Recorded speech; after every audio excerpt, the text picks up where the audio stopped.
că nu știu, că m-a dus unul, că i-am băgat vreo că m-a dus unul interier pol și nu știu, nu e aici. N-am prea ce să zic, el lasă pleci. Nero, hai patrulă. Stați înăuntru aici. Nu, aici. Francescule.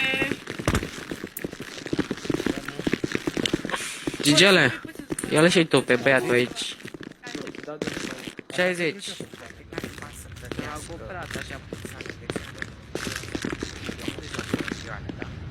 Mă auzi, mă?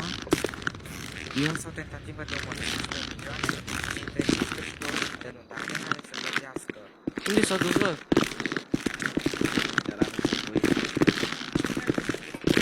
Tu nu pleci. Ești arestat, ești... Colegul, cauți? unde s-a dus celălalt? Auzi, ce caută o băiată ăsta aici în secret? Nu știu. Ia-ți alte haine, băi, auzi, alo. Nu te schimbă-te și... ieși afară. Hai. Aici te schimbi, la noi. Da, după ce te schimbi.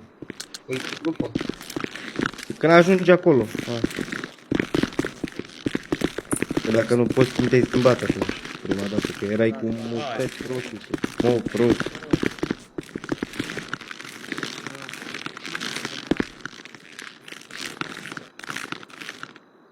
Vei schimbă-te normal, mă. Dezbracă-te. Cum erai tu, normal. Când ai venit aici cu mustăți. Nu am. Oh. Ai venit. Am Aha. de toate. Nu ești tu.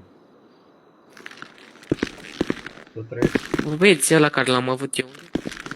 să trec. Afară. Dar tu ce căutai aici până la urmă, că nu înțeleg.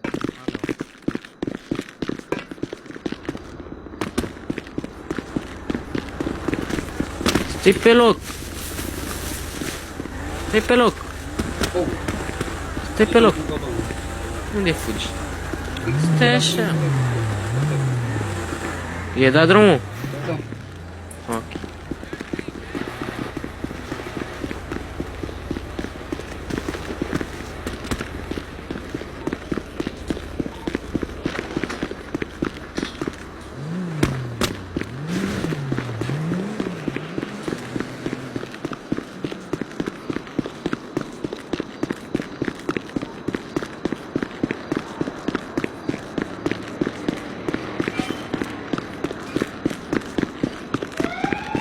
Te ascultă, Iura.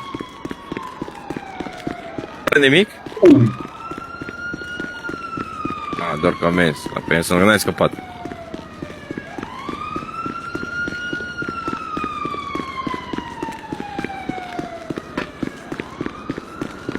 Salut.